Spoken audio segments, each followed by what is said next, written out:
Hello बच्चों, आशा करता हूँ आपकी पढ़ाई अच्छी चल रही होगी। देखो बच्चों, आज के लेक्चर में हम बात करेंगे अल्फा, बीटा और गामा विकिरण के बारे में। तो सबसे पहले आपको बताना चाहूँगा कि यह टॉपिक केमिस्ट्री और फिजिक्स दोनों के पॉइंट ऑफ व्यू से इम्पोर्टेंट है, क्योंकि अल्फा, बीटा और गामा एक प्रकार का न्यूक्लियर रेडिएशन होता है जो कि रेडियो एक्टिव नाभिकीय विखंडन अभिक्रिया से उत्पन्न होता है। और आपको रेडियो एक्टिविटी नाम का चैप्टर केमिस्ट्री में भी पढ़ना है और फिजिक्स में भी पढ़ना है, इसलिए आप इस टॉपिक का इम्पोर्टेंस समझ सकते हैं। और मैं इस टॉपिक को अभी शुरू में ही इसलिए कवर कर रहा हूँ क्योंकि कूलाम्स लॉ के अब जब आप क्वेश्चंस करेंगे तो कई बार कूलाम के नियम के सवालों में अल्फा और बीटा पार्टिकल पर बेस्ड सवाल पूछे जाते हैं। तो आप इन सवालों को तभी सॉल्व कर पाएंगे जब आपको अल्फा और बीटा के बारे में पता है। असल में क्या होता है, कुछ इस तरह का क्वेश्चन दिया जाता है कि एक अल्फा पार्टिकल है, दूसरा बीटा पार्टिकल है, इनके बीच की दूरी दी जाती है और पूछता है कि फोर्स बताओ आपसे। तो आपको क्या क्या पता होना चाहिए कूलाम के लॉ में? मैंने बताया था कूलाम का नियम के अनुसार दो स्थिर विद्युत आवेशों के बीच में लगने वाला बल होता है F = K Q1 Q2 upon R²। K तो कांस्टेंट है, इसकी वैल्यू तो आपको पता है। Q1 एक आवेश है, Q2 एक आवेश है और R बीच की दूरी है। तो मान लो R बीच की दूरी आपको वो दे दे और यहाँ पर कह दे अल्फा है और यहाँ पर बीटा है। तो मतलब आपको Q1 चाहिए और Q2 चाहिए F निकालने को। तो Q1 किसका आवेश होगा? अल्फा का। Q2 किसका आवेश होगा? बीटा का। तो आपको अल्फा बीटा का आवेश पता होना चाहिए। अगर आपको ये नहीं पता तो आप कूलाम के नियम के वो सवाल जिनमें अल्फा और बीटा के बारे में बात की जा रही है उनको आप सॉल्व नहीं कर पाएंगे। अब देखो, सबसे पहले हम बात करते हैं कि आखिर अल्फा, बीटा और गामा आता कहाँ से है। देखो, होता क्या है कि एक परमाणु दो या दो से ज्यादा परमाणु में टूट जाता है, उस अभिक्रिया को कहते हैं नाभिकीय विखंडन अभिक्रिया। और जिसमें एक परमाणु दूसरे परमाणु से जुड़ करके तीसरा परमाणु बना लेता है, उसको क्या कहते हैं? नाभिकीय संलयन अभिक्रिया। अंग्रेजी में नाभिकीय विखंडन को बोला जाता है न्यूक्लियर फिशन और नाभिकीय संलयन को बोला जाता है न्यूक्लियर फ्यूजन रिएक्शन। तो बेसिकली नाभिकीय विखंडन अभिक्रिया में एक परमाणु दो या दो से ज्यादा परमाणु में टूट जाता है। तो जब यह टूटता है ना, तो उस समय आपको चार चीजें देखने को मिलेंगी। एक तो अल्फा निकलेगा, दूसरा बीटा निकलेगा, तीसरा गामा रे निकलती हैं और बहुत सारी निकलती है एनर्जी यानी कि ऊर्जा। यही वो ऊर्जा है जो न्यूक्लियर रिएक्टर में बिजली बनाने के काम में आ जाती है और कई बार यही ऊर्जा परमाणु बम के काम में भी आती है। आपको पता होगा नागासाकी और हिरोशिमा जापान पे बम पटका गया था। खैर, अपने टॉपिक पे आते हैं। तो आपको ये पता चल गया कि नाभिकीय क्षय जब होता है, नाभिकीय क्षय का मतलब किसी भी चीज का क्षय होना मतलब क्या होता है? खत्म होना, मिटना उसका। तो जब एक परमाणु दो या दो से ज्यादा परमाणु में टूट जाएगा, नाभिक का विखंडन हो जाएगा, तो क्षय हो रहा है। तो ऐसे क्षय के समय में अल्फा, बीटा और गामा निकलते हैं और एनर्जी निकलती है। तो ये तो आपको ये पता चल गया कि अल्फा, बीटा और गामा आए कहां से हैं। अब हम बात करते हैं सबसे पहले अल्फा के बारे में। देखो, अल्फा पार्टिकल होता क्या है? अल्फा पार्टिकल होता है हीलियम का न्यूक्लियस। अब आप कहोगे कि सर, मैंने तो अभी तक हीलियम एटम के बारे में तो पढ़ा था, हीलियम न्यूक्लियस के बारे में नहीं पढ़ा। देखो, बहुत सिंपल है। हीलियम एटम का क्या मतलब हुआ? 2He4।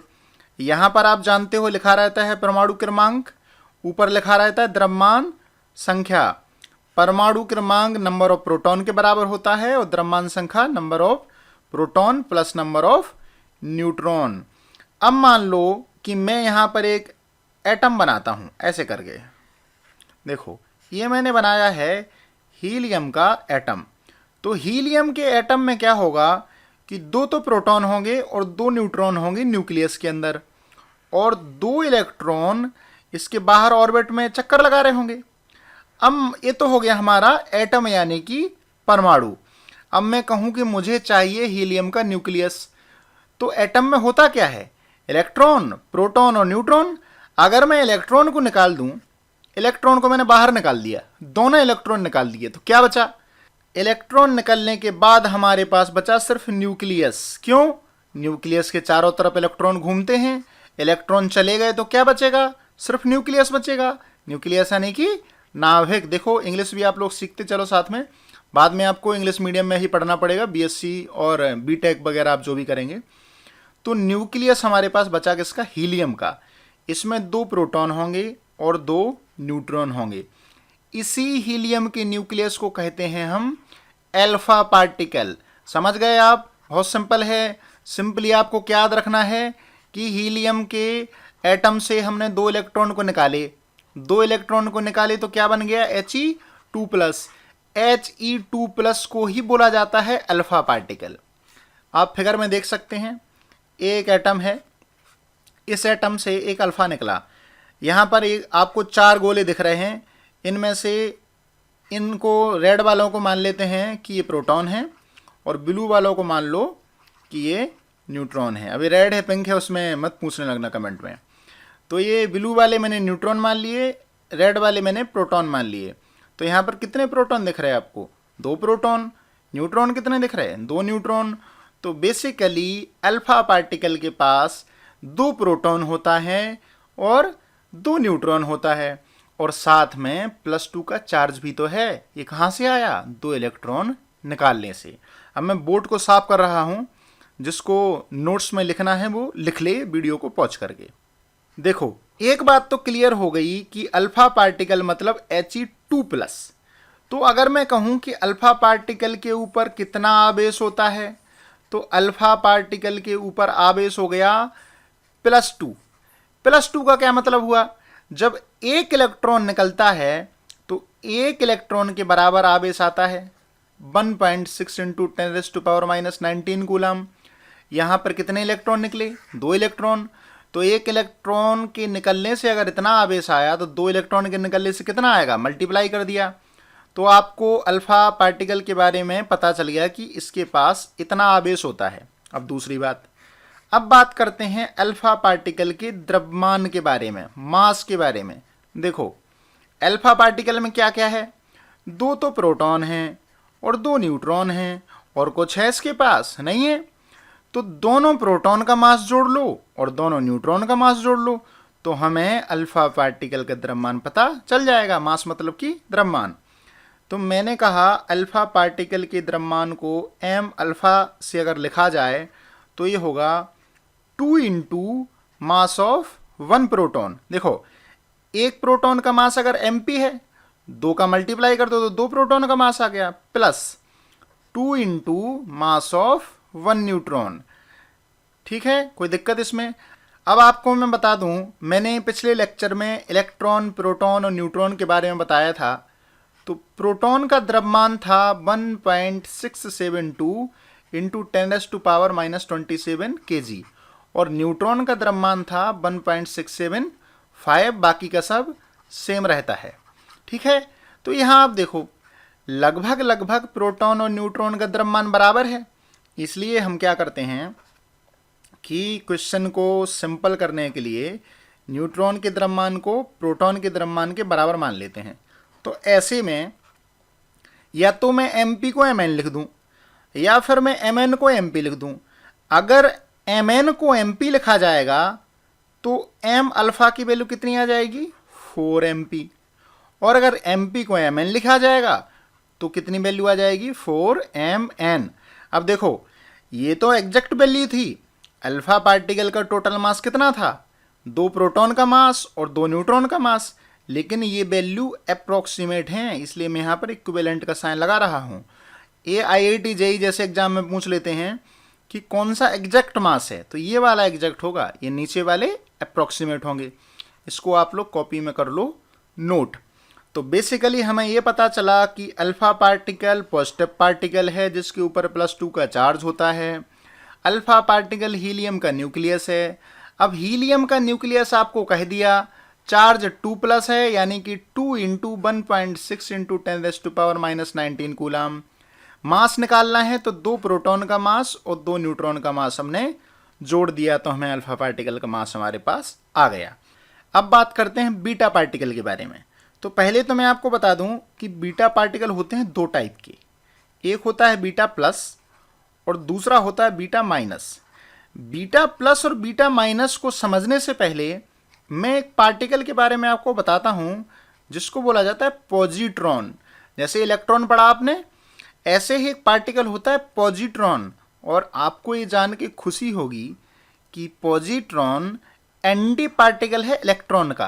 किसका एंटी पार्टिकल है? इलेक्ट्रॉन का। इसीलिए इसको एंटी इलेक्ट्रॉन भी बोला जाता है। अब एंटी है तो एंटी क्या होगा? देखो, जो द्रव्यमान होता है मास, वो तो हमेशा प्लस ही होता है, उसमें माइनस में तो द्रव्यमान हो नहीं सकता। तो अगर एंटी होना है तो क्या करना पड़ेगा? चार्ज उल्टा कर लो। पॉजिट्रॉन से आपको पता चल रहा, देखो पॉजिटिव दिखाई देगा हमें पॉजिट्रॉन नाम से ही। तो पॉजिट्रॉन हो गया प्लस पार्टिकल और इलेक्ट्रॉन कैसा होता है? नेगेटिव का पार्टिकल होता है। तो आप पॉजिट्रॉन को समझ गए कि पॉजिट्रॉन क्या होता है। इलेक्ट्रॉन को हम ई माइनस से डिनोट करते हैं, पॉजिट्रॉन को हम ई प्लस से डिनोट करते हैं। मास जितना इलेक्ट्रॉन का होता है उतना ही मास पॉजिट्रॉन का होता है। चार्ज जितना, क्यू मतलब चार्ज, जितना इलेक्ट्रॉन के ऊपर होता है पॉजिट्रॉन के ऊपर भी उतना चार्ज होता है अगर वैल्यू की बात करें। लेकिन पॉजिट्रॉन का चार्ज प्लस में होता है और इलेक्ट्रॉन का चार्ज माइनस होता है। और किसी भी नेगेटिव वैल्यू को अगर प्लस बनाना हो तो हम क्या करते हैं? मॉड्यूलस के अंदर कर देते हैं उस वैल्यू को। तो ये वाली इक्वेशन सही हो जाएगी। Modulus of charge of electron equal to charge of positron. आप समझ गए? पॉजिट्रॉन है एंटी पार्टिकल ऑफ इलेक्ट्रॉन। ये इलेक्ट्रॉन ही है एक तरह से, अंतर केवल इतना है कि पॉजिट्रॉन का आवेश प्लस में होगा, बाकी सब कुछ सेम है। तो अगर आपको पॉजिट्रॉन समझ में आ गया, इलेक्ट्रॉन में पहले आपको बता चुका हूं पिछले लेक्चर में, अगर आपको पॉजिट्रॉन और इलेक्ट्रॉन के बारे में पता है तो बीटा प्लस और बीटा माइनस आपके लिए बिल्कुल आसान हो जाता है। क्यों? क्योंकि पॉजिट्रॉन ही होता है बीटा प्लस और इलेक्ट्रॉन होता है बीटा माइनस।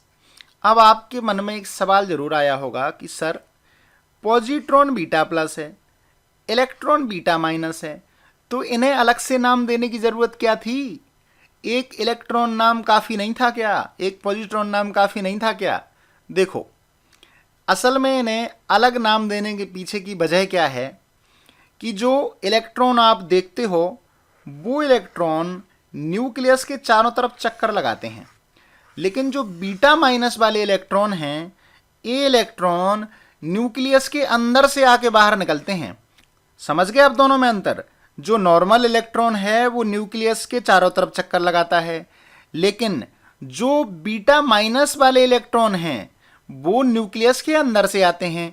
अब आप कहोगे कि सर न्यूक्लियस के अंदर तो इलेक्ट्रॉन होता ही नहीं है। आपकी बात सही है, न्यूक्लियस के अंदर इलेक्ट्रॉन नहीं होता है। होता क्या है कि जब नाभिकीय विखंडन अभिक्रिया होती है तो एक न्यूट्रॉन, यहां देखो, एक न्यूट्रॉन एक प्रोटॉन में कन्वर्ट हो जाता है, एक इलेक्ट्रॉन निकलता है और एक निकलता है एंटी न्यूट्रिनो पार्टिकल। अब यहां पर ये इलेक्ट्रॉन जो है ये न्यूक्लियस से बाहर निकलने के बाद ऐसा नहीं करता कि चारों तरफ घूमने लगे, नहीं, ये जब न्यूक्लियस से निकलता है तो बाहर ही निकल जाता है, ये मूव करता जाता है। और इसी मूविंग इलेक्ट्रॉन को हम बोलते हैं बीटा पार्टिकल। ये हो गया है आपका बीटा माइनस। ठीक इसी प्रकार बीटा प्लस होता है। तो अभी बेसिकली आपको जितना पढ़ना है मैं उतना पढ़ा रहा हूं। बाकी जब आपका न्यूक्लियस नाम का चैप्टर होगा, नाभिक, उसके बारे में जब हम पढ़ेंगे परमाणु और नाभिक, उसमें डिटेल में रिएक्शंस पढ़ाऊंगा। अभी के लिए जितना आपके लिए ज़रूरी है उतना आप लोग तैयार कर लो। तो अगर आपसे डेफिनेशन पूछी जाए कि बीटा पार्टिकल क्या होते हैं तो आप कह सकते हो कि मूविंग इलेक्ट्रॉन्स, मतलब गति करते हुए इलेक्ट्रॉन, या फिर मूविंग पॉजिट्रॉन। मूविंग इलेक्ट्रॉन या मूविंग पॉजिट्रॉन दोनों बीटा पार्टिकल हो सकते हैं। अगर पॉजिट्रॉन है मूव करता हुआ तो बीटा प्लस होगा, अगर इलेक्ट्रॉन है मूव करता हुआ तो बीटा माइनस होगा। इतना तो कर लो आप लोग नोट।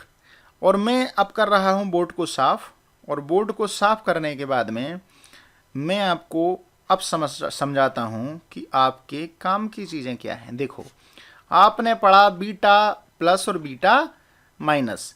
बीटा प्लस मैंने बताया कि ये पॉजिट्रॉन है, बीटा माइनस मैंने बताया कि ये इलेक्ट्रॉन है।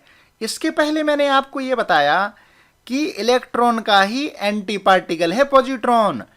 इलेक्ट्रॉन का मास यानी कि द्रव्यमान उतना ही होता है जितना कि पॉजिट्रॉन का होता है।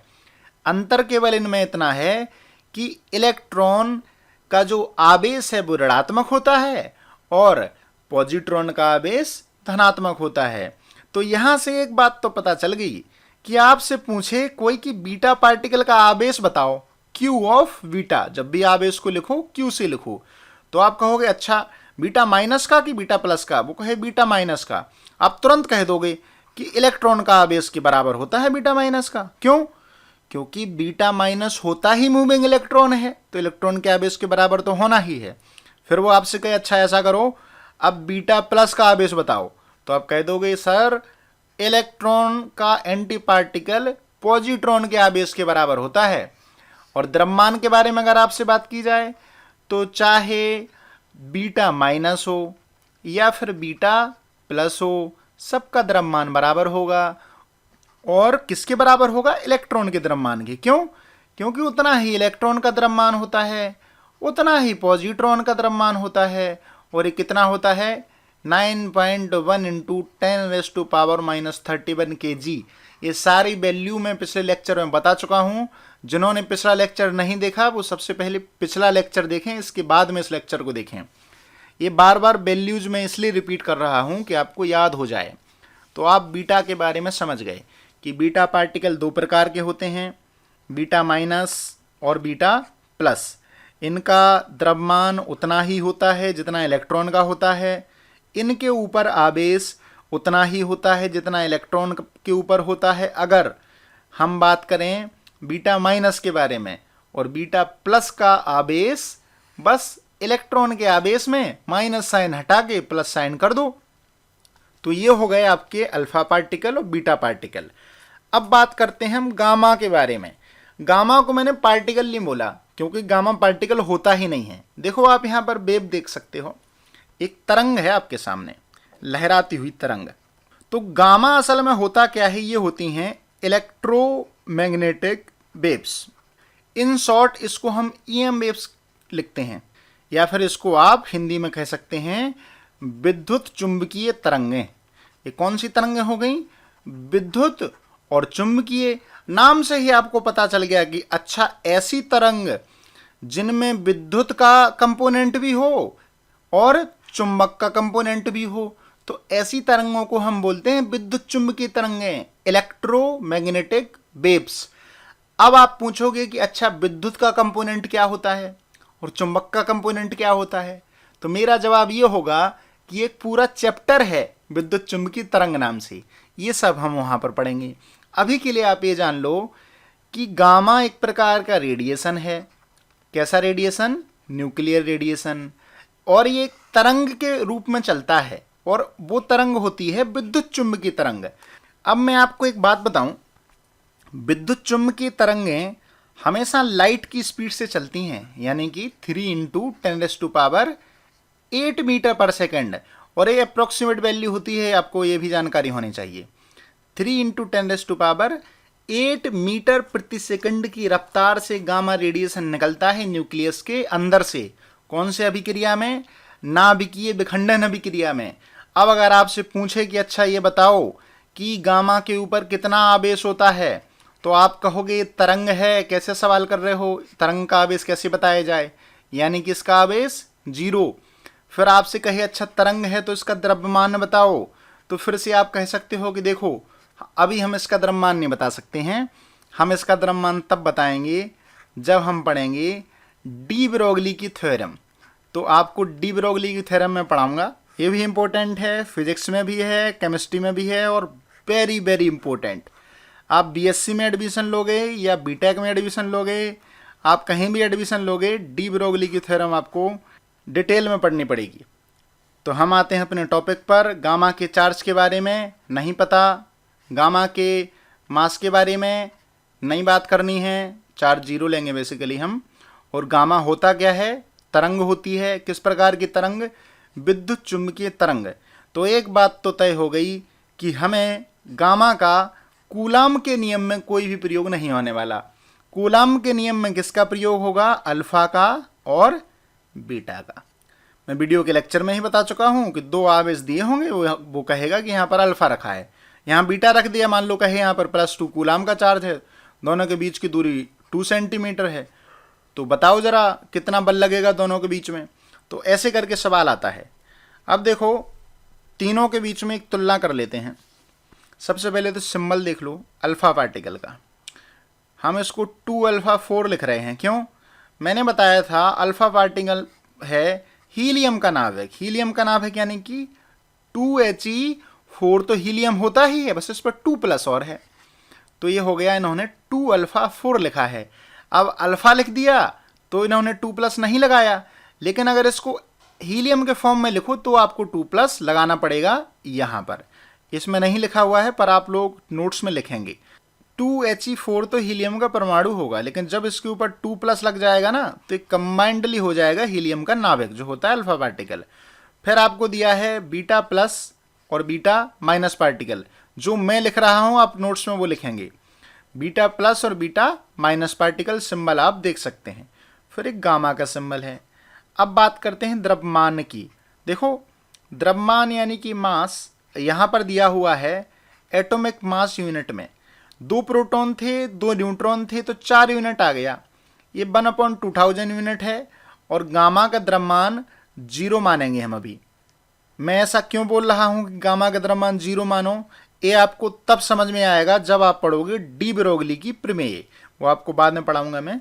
अगर इसका द्रव्यमान हम किलोग्राम में बात करें तो मैं आपको ये बता चुका हूं कि 2 प्रोटॉन का और 2 न्यूट्रॉन को जोड़ लो तो अल्फा का द्रव्यमान आ जाएगा। और इलेक्ट्रॉन के द्रव्यमान के बराबर बीटा का द्रव्यमान होता ही है 9.1 × 10⁻31। ठीक है। अब आवेश की बात करते हैं। तो देखो अल्फा पर है +2, +2 का मतलब 2 × 1.6 × 10⁻19 कूलाम। बीटा पार्टिकल पे कितना है? -1 या फिर +1। -1 तब होगा जब बीटा माइनस पार्टिकल होगा, और +1 तब होगा जब बीटा प्लस पार्टिकल होगा। गामा पर आवेश 0। स्पीड कितनी होगी? अब आप एक बात बताओ, स्पीड पूछ रहा है। मोटा आदमी तेज दौड़ पाएगा कि पतला आदमी? ऑब्वियसली मोटा आदमी स्लो दौड़ेगा, पतला आदमी तेज दौड़ेगा।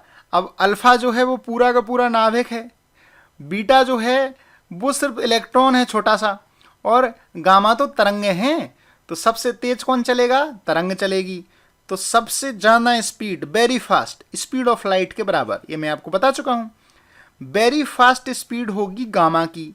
फिर बीटा पार्टिकल इलेक्ट्रॉन है, ये भी थोड़ा तेज चलेगा, लेकिन सबसे स्लो चलेगा अल्फा। तो अल्फा सबसे स्लो क्योंकि सबसे बड़ा है ये। फिर बीटा थोड़ा छोटा हो गया तो इसकी स्पीड बढ़ गई। गामा तो तरंग है तो इसकी तो कहने ही क्या है, ये तो सबसे ज़्यादा तेज चलने वाला है। अब बात करते हैं आयनाइजिंग एबिलिटी के बारे में। देखो आयनीकरण की क्षमता बोलते हैं इसको। आयनीकरण का क्षमता का मतलब होता है, आप आयन तो जानते ही हो। जैसे अगर मैं बात करूं पानी के बारे में, H2O वाटर, इसको हम H+ और OH- आयन में ब्रेक कर सकते हैं। ये आयन है। तो बेसिकली आयन बनते कैसे हैं? इलेक्ट्रॉन के निकलने से। तो आयनीकरण की क्षमता वो क्षमता होती है कि परमाणु से इलेक्ट्रॉन निकाल दे। अब आप एक बात बताओ, मान लो कि डिब्बे में बहुत सारा सामान भरा है। यहाँ पर मैं एक डिब्बा बनाता हूँ, एक डिब्बा है, इस डिब्बे में ऊपर से खुला हुआ है और यहाँ पर कुछ गेंद भर रखी है मैंने। अब एक बड़ा सा मोटा सा आदमी आया और उसने इस डिब्बे को धक्का मार दिया, ये गेंदें बाहर निकल जाएंगी। ये बेसिकली इलेक्ट्रॉन निकाल रहा हूँ मैं। तो मोटा सा आदमी जब आके टकराएगा तो जल्दी इलेक्ट्रॉन निकल जाएगा। तो मतलब आयनीकरण की क्षमता मोटे आदमी की यानी कि अल्फा की जाना है। अब छोटा सा तो है अपना इलेक्ट्रॉन, बीटा पार्टिकल, वो आया, उसने इस डिब्बे को टकराया, तो ये डिब्बे को हो सकता है कि ये इलेक्ट्रॉन को बाहर निकाल ही ना पाए। क्यों? एक इलेक्ट्रॉन खुद टकरा के दूसरे इलेक्ट्रॉन को निकाल रहा है, तो इसकी आयनीकरण की क्षमता कम होगी। सबसे ज़्यादा किसकी होगी? मोटे आदमी की। मोटा आदमी धक्का दे के इलेक्ट्रॉन निकाल पाएगा, यानी कि अल्फा पार्टिकल। फिर बीटा पार्टिकल की कम होगी। अब बात करते हैं गामा की। होगी कुछ? एक बात बताओ, धक्का तो तब मारोगे ना जब कुछ शरीर होगा तुम्हारा। अगर तरंग है तो तरंग तो धक्का मार नहीं पाएगी, तो तरंग जो है इलेक्ट्रॉन नहीं निकाल पाती और उसकी आयनीकरण की क्षमता होती है 0। अब बात करें हम पेनेट्रेटिंग पावर। देखो, पेनेट्रेटिंग पावर का मतलब होता है भेदन शक्ति, भेदना। जैसे रामायण आप लोग देखते होंगे तो उसमें श्री राम रावण को भेद देते हैं, ऐसे ही पेनेट्रेटिंग पावर में हम भेदना है। तीर जो है सबसे आगे की तरफ नुकीला बनाया जाता था, क्यों? भेद सके वो। तो आपको यहाँ से पता चल रहा है कि अच्छा, तीर भी नुकीला होता है, कील भी नुकीली होती है। तो जो जितना पतला होगा उसकी भेदन क्षमता जो होगी या भेदन शक्ति या पेनेट्रेटिंग पावर वो उतनी ही ज़्यादा होगी। तो सबसे छोटा कौन है? सबसे पतला कौन है? सबसे पतला तो है गामा रे, क्योंकि गामा रे तो इतनी पतली है कि आप ही नहीं कर पाओगे, ये तो क्योंकि तरंग है। तो गामा की भेदन शक्ति सबसे ज़्यादा होगी। और अब है बीटा। बीटा भी छोटा सा इलेक्ट्रॉन है बेचारा, तो इसकी भी भेदन शक्ति सबसे ज़्यादा होगी। लेकिन अल्फा पार्टिकल तो मोटा है। मोटा क्यों है? क्योंकि ये हीलियम का न्यूक्लियस है, 2 प्रोटॉन और 2 न्यूट्रॉन से मिलकर बना है हीलियम का नाभिक, इसलिए इसकी भेदन क्षमता सबसे कम होगी। सिंपल सी बात है, भेदने के लिए पतला होना चाहिए। जो सबसे ज़्यादा पतला सबसे अच्छी भेदन शक्ति, जो पतला नहीं है उसकी भेदन शक्ति कम होगी। अगर बात करें रोक कैसे सकते हैं, देखो मान लो कि कहीं पर कोई पदार्थ रखा है जो नाभिकीय विखंडन अभिक्रिया करता रहता है। मतलब कि कहीं कोई पदार्थ रखा है जिससे अल्फा, बीटा और गामा रेडिएशन निकलते रहते हैं। अब आप ये चाहते हो कि आप इन रेडिएशन से बच जाओ, तो देखो अल्फा रेडिएशन से बचने के लिए आपके लिए पेपर काफ़ी है, ठीक है। अल्फा मोटा होता है पार्टिकल, आप पेपर से इसको रोक सकते हो। बीटा पार्टिकल से अगर आपको बचना है तो आपको एल्यूमिनियम की शील्ड की ज़रूरत पड़ेगी, और गामा से अगर आपको बचना है तो आपको लेड यूज करना पड़ेगा, लेड की शील्ड चाहिए होगी। मैं आपको फिगर दिखा देता हूँ होता किस तरह से है। देखो ये अल्फा पार्टिकल है, 2 neutron 2 proton. Alpha particle paper से रुक गया, बीटा पार्टिकल पेपर से नहीं रुका, पेपर से तो निकल गया, प्लास्टिक से रुक जाता है या फिर एल्यूमिनियम से भी रुक जाता है। अब मान लो कि आपको बचना है तो आपको यहाँ पर खड़े होना है। मैं आपकी एक फ़ोटो बना देता हूँ यहाँ पर ऐसे करके, ठीक है। अब गामा की बात करें तो गामा तो तरंग है, तो ये पेपर से भी निकल जाती है और एल्यूमिनियम और प्लास्टिक से भी निकल जाती है, लेकिन कंक्रीट हो या स्टील हो या लेड हो उससे ये रुक जाती है। तो जब भी आपने पढ़ा होगा न्यूक्लियर रिएक्टर के बारे में, नाभिकीय संयंत्र जहाँ बिजली बनाई जाती है, तो वहाँ पर बड़ी बड़ी लेड, स्टील और कंक्रीट की शील्ड यूज होती हैं जिससे कि किसी को रेडिएशन से नुकसान ना हो। तो ये था बेसिकली लेक्चर अल्फ़ा, बीटा और गामा पार्टिकल के बारे में। मुझे आप लोगों से बस इतना कहना है कि देखो नोट्स को बनाते रहो, चाहे शुक्ला जी का लेक्चर हो या फिर मेरा लेक्चर हो।